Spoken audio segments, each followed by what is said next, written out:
তুই বাড়ির কোনো কাজ কাম করিস নি, তোকে একটা কথা বলি তুই কথা শুনিস নি, তোর মতো ছাল থাকতে না থাকা ভালো। আমি তো কয়াই দিছি বিয়ের আগে আমি কোনো কাজকর্ম করতে পারবো না। যার জীবনে বিয়ে নাই, বউ নাই, তার কাম করে কি লাভ? বেটা শালা কোনে কর বিয়ে সুদাও, বাড়ির কোনো কাজ করো না বিয়ে, তোর বককে আমি খাওয়াবো, হে বিয়ে কইলে আসি, যা বেতে পারা টাকা রয়েছে।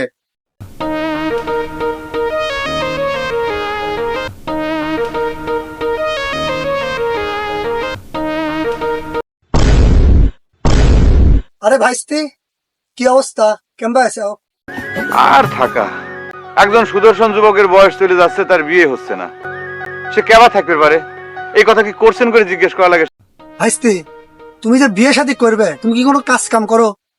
তোমাকে বিয়ে দিবি কিনা? একটা কথা কিছুতেই করে বুঝতে পারতেছি না চাচা। কাম যে করব মনে তো আনন্দ থাকা লাগবে। জুয়েন মানুষ, ঘরে বউ থাকবি, আনন্দ নিয়ে কাম করব, সেই আনন্দের ব্যবস্থাটাই তো হইল না চাচা। আপনার দুইখান হাত ধরে অনুরোধ করতেছি চাচা, আমার একখান বিয়ের ব্যবস্থা করে দেন, যেমন হোক তেমন হোক। মনে করেন যে খালি একখান বউ হলেই চলবে। না না না, আমি তোমার কোনো বিয়ের ব্যবস্থা করতে পারবো না। বিয়ে তো করবে তুমি, তা আমি কি করতে পারি? আর তোমার বাপই তো তোমাকে বিয়ে দিতে রাজি না। আপনার চোখের সামনে একটা যুবক সওয়াল বিয়ে না করবার বাইরে বৃদ্ধ হওয়ার উপক্রম হচ্ছে, আর আপনি করছেন যে আপনার কি করার আছে। তোমাকে মেয়ে দিবি কিনা? তোমার সাথে বিয়ে দিবি কিনা? তুমি তো একটা পুরো অকম্মা। আমি কি সারাটা জীবন এরকম অকম্মা থাকবো? বিয়ের পর ঘাড়ে জুয়াল পড়লি ঠিকই মনে করেন যে সোজা হয়ে যাইতেন। আপনারা খালি জুয়ালটা ঘাড়ে তুলে দেওয়ার ব্যবস্থা করেন। শালা, তুই তো বিয়ে বিয়ে বিয়ে করতে করতে তো তোর মাথায় সমস্যা হয়ে গেছে রে। দাঁড়া দাঁড়া, একটা উদ্যোগ লিখছি, তোর বিয়ের একটা উদ্যোগ লিখছি, দাঁড়া।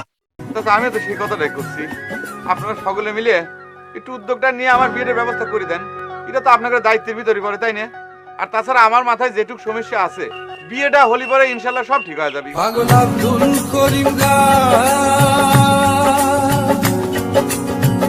ভুলিতে পারি না আমার মনে যারে